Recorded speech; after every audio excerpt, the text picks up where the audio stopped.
Economic losses from wildfires and heat waves in Europe's hardest hit nations, including France, Spain, and Greece, have topped 3 billion euros so far this summer, according to a Financial Times analysis. 영국 일간 파이낸셜 타임스의 분석에 따르면 올여름 프랑스, 스페인, 그리스 등 유럽에서 산불과 폭염 피해가 가장 컸던 국가들의 경제적 손실이 현재까지 30억 유로, 우리 돈으로 약 5조 원을 넘어선 것으로 집계됐습니다. Tell us more. Yeah, so this is according to an analysis by the Financial Times, and it shows that wildfires and heat waves have already inflicted about 3.1 billion euros, which is about 5조 3천억 won in economic damage across Europe's 5 hardest hit nations, and this figure vastly outpaces the European Commission's previous projection, which calculated a 2.5 billion euro average annual impact for the entire European Union. And they say the financial destruction is highly concentrated with a staggering multi-billion euro toll racking up in just 5 Eurozone countries, and they are France, Spain, Portugal, Greece, and Romania. The sheer speed of the crisis is unprecedented, with almost 500,000 hectares of land burning to the ground within just the first 2 months of the fire season. And because the summer season has not yet concluded, we still have a few months left to go. Economists fully expect these losses to continue to rise sharply. And economists warn that the current 3.1 billion euro price tag is a massive underestimate, with many of the most severe societal costs, such as surging hospital admissions and long-term health complications caused by the direct extreme air pollution from smoke, are not monetized or captured in the official tallies. 아까 sheer speed라고 하셨는데요. 이 표현도 굉장히 좋습니다. Sheer speed means the speed alone. Yeah.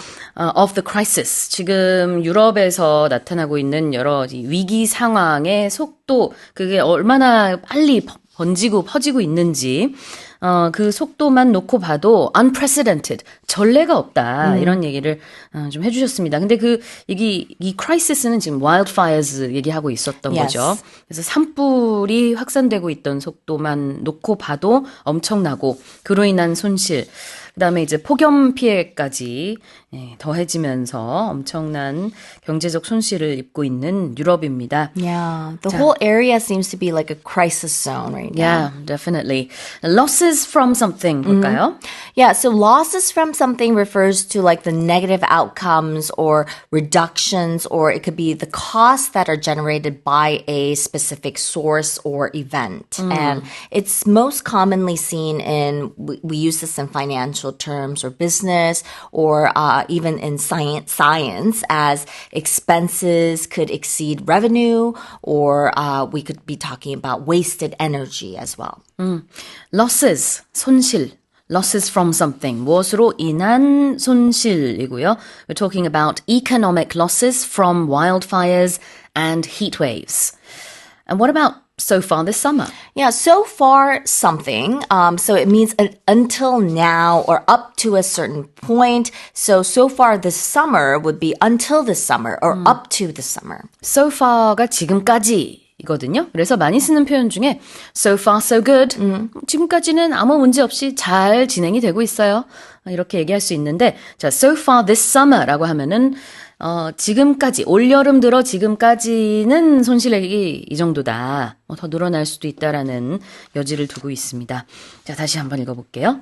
Economic losses from wildfires and heat waves in Europe's hardest hit nations, including France, Spain, and Greece, have topped 3 billion euros so far this summer, according to a Financial Times analysis. Let's move on to the next headline. An Italian study reveals that children who open social media accounts at ages 11 to 12 appear to perform worse in tests than those who delay, falling behind by the equivalent of 6 months of learning. 이탈리아의 한 연구에서 11세에서 12세 때 소셜미디어를 시작한 어린이들은 그보다 늦게 시작한 경우보다 시험 성적이 낮아 학습 성과 기준 6개월가량 뒤처지는 것으로 보인다는 결과가 나왔습니다. Right. More reason for young children to stay off social media. Yeah. Because, when you think about it, 6 months of learning is like a semester, Yeah. a semester of school. So they're saying that those children who join social media at the ages of 11 or 12 perform worse academically than those who wait until at least 14, with a gap equivalent to about 6 months of learning by the age of 16. And researchers analyzed data from more than 5,000 Italian students and found the biggest differences in math and reading, probably the most important subjects, although not in English. I'm not sure. Probably reading and English kind of go together, but This is Italian children, so I'm Yeah. guessing Italian probably, reading. yes, Yeah? Italian Yeah. reading. Yeah. Yeah. And the study points to a frequent phone checking and constant social media notifications as likely distractions, although it does not prove a direct cause and effect relationship. And the findings, of course, add to growing debate over youth social media use as countries including the UK and Australia are considering or have already implemented stricter age limits. 네, 한 5,000명 정도의 이탈리아 어린이들을 대상으로 이렇게 연구를 실시했더니요. 11살, 12살 정도의 소셜미디어를 시작할 경우 그렇지 않은 아이들에 비해서 시험 성적이 낮았는데 구체적으로는 maths and reading, 수학과 그다음에 지금 이제 이탈리아에서 국어에 해당되는 이탈리아어겠죠. Yes. 예. 그래서 그 이탈리아어 국어와 수학 성적이 낮았고 근데 흥미롭게도 영어는 이탈리아에서 이제 외국어인데요. 영어 성적은 큰 차이가 없었다고 합니다. I think that kind of makes sense now that I think about it because a lot of, they would have a little bit more exposure 그 얘기도 to 있었어요. English. Yeah. 맞아요. 이 연구 결과 보면은 이제 분석인데 이게 아마도 사실 소셜 미디어에 많은 게 영어로 되어 있다 And 보니 there's translation readily available. 그래서 소셜 미디어를 하면서 알게 모르게 영어를 많이 보고 영어에 많이 노출이 돼서 아마 그래서 그런지 영어 성적에는 소셜미디어를 일찍 시작한 어린이나 그러지 않은 어린이나 큰 차이가 없었다라고 하는데 자, 요거 이제 잘 해석해야 됩니다. 우리 Yeah. 어린이들. 이렇다고 나 영어 성적을 위해서 소셜미디어 해야 돼. 요거 아닙니다. 자, Yeah, you'd probably be getting less sleep. Yes. There would be a lot of different factors that would be affecting your scores at school. Also, your social life at school as well. Exactly. Now, with all studies, we have to be very careful with the wording. We can't say all children who start social media do this. That's too what's too extreme, I guess. Yeah. And you use expressions like appear to be. Yes. Or this is what we have found. Right. So what does appear to? Yeah. So appear to something, it means it kind of gives the impression of being, doing, or having something, or to seem a certain way based on what is known or based on what is found in the study. 자, 이렇게 보인다라는 영어 표현 appear to 동사 이렇게 씁니다. 그래서 appear to perform worse. 그러면은 시험 성적이 더 낮은 것으로 보인다. 이런 뜻이 되겠고요. 자, 그다음에 fall behind. Fall behind, it means you move slower than others or fail to maybe meet a deadline or miss some sort of regular, when we're talking about like economic terms, when you miss a regular payment, you could say you fell behind your regular payments. 네. 뒤처지다, 늦어지다 할 때 to fall behind. 자, 그럼 다시 한번 읽어보겠습니다. An Italian study reveals that children who open social media accounts at ages 11 to 12 appear to perform worse in tests than those who delay, falling behind by the equivalent of 6 months of learning. Okay, let's move on to the final headline. A 10-month-old rescue kitten in the U.S. has tied the Guinness World Record for the most toes on a cat, possessing a confirmed total of 28 digits. 미국에서 구조된 생후 10개월 고양이가 총 28개의 발가락을 가진 것으로 확인돼 고양이 최다 발가락 부문 기네스 세계 기록과 동일한 기록을 세웠습니다. So how many toes do normal cats have?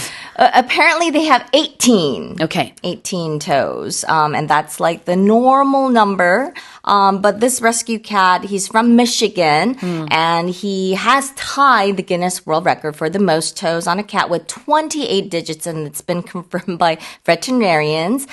His name is Toby. He's a 10-month-old polydactyl cat. He was adopted by Delaney Henderson, who says his extra toes are matched only by his playful personality and love for food. And despite having 30 claws, he has no health problems and lives happily with another polydactyl rescue cat named Connie. And Henderson hopes that Toby's record-breaking story will encourage more people to adopt shelter animals. Okay. 자, 보통의 고양이는 총 18개의 발가락을 가지고 있는데요.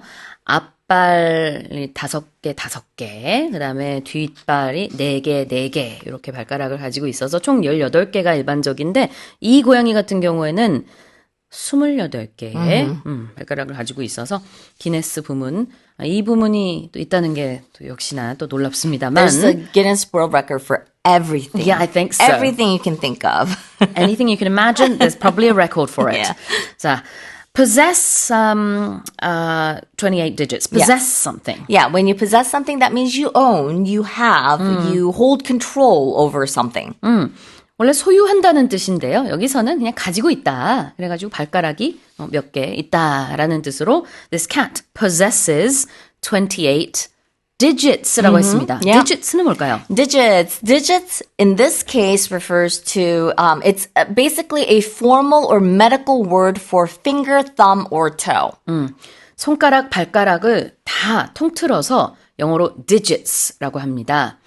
근데 이제 고양이는 다 발가락이라고 하면 되겠죠. Yeah. 근데 이제 사람 같은 경우에는 손가락도 digits에 포함이 되고요.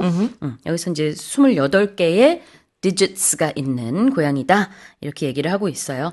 그런데 우리가 수학에서 말하는 digits는 Yes. 좀 다르죠? They're numbers. Yeah. 그래요. It's 숫자. a single numerical symbol from 0 to 9. 그래요. 그래가지고 뭐 a 6-digit salary? Yeah. 이런 식으로 무슨 That's a high salary.